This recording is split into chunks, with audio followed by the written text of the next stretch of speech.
The mayor of Lightfoot attacking Kayleigh McEnany, accusing the White House press secretary of being a tyrann after she called the mayor derelict over the surge of violence in that city.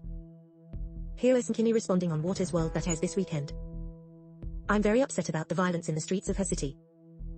You know, she has focused on words, but instead she should be focused on actions. I understand the truth hurts. The president has written her a letter and offered her help, and she needs to take it. And CNN's Jim Acosta getting slammed for taking the press secretary out of context.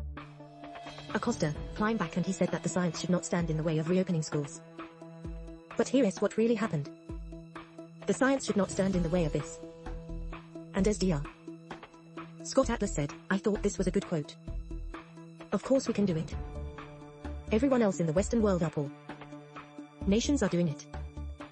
We are the outlier here. The science is on our side here. And we encourage for localities and states to just simply follow the science, open our schools. Jesse, tell me a little bit more about that interview with Kayleigh. What else did she say? Was she mentioned that Jim Acosta is the kind of guy that is a real jerk when the cameras go on and then afterwards, he is the nicest guy in the world? It's like the opposite of me. I'm like, so nice on TV, but then I'm a jerk in real life. Gutfeld can vouch. Honestly, I think the mayor of Chicago needs to start caring a little bit more about her people dying, because that is the point here.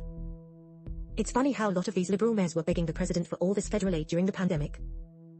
But then when black-on-black crime was surging and people's stores were being robbed and fires were burning, they didn't want any of the president's help. All of a sudden, I think the memo went out to Democratic mayors that we have to refuse the president's help because the president is getting good press when that happens. So they'd rather stop the president from getting good press than stopping their own people being killed. It is weird, though, that she says, well, if he really wanted to help, he would, you know, make sure people that were on no-fly lists couldn't buy guns or do more background checks or ban assault rifles. Does the mayor of Chicago really think that people are squeezing the triggers, are on no-fly lists or they're buying their guns illegally or that are really using AR-15s instead of handguns? The fact that we buy this line from her without challenging her makes you realize how corrupt this whole media deal is. Well, it's also it's really kind of worthless to just engage in this partisan bickering. And it's really easy for the mayor's deal. The president needs to show his face because that the Kate Brown had to in Oregon. But wouldn't it be a little bit better if some of these mayors actually came up with a list of things that they were doing and that they were going to put in place in the near future to make their cities safer, to make people's citizens there feel better? Wouldn't you rather hear that from Lightfoot? Look, I think Kennedy, GSA local officials, he was elected by the people of Chicago, she answers to the people of Chicago and I would imagine they had demands and pressures on her, the council members and all the rest state officials as well, in time to protect their citizens. I just don't see it as a federal responsibility. That is not the way our country is structured. We don't run in and tell local officials how to run their schools, how to run their police department, unless you want to make it a political issue. And with regard to Kayleigh McEnany, listen, I think that if you are the chief communications officer for the president, the United States, you need to be clear and precise in your language. Everyone knows the president wants schools to reopen this fall, so she can't start making the case by saying science should not stand in the way before she gets to citing a scientist and citing documents. Because guess what? People are going to say, wait, you said science shouldn't stand in the way.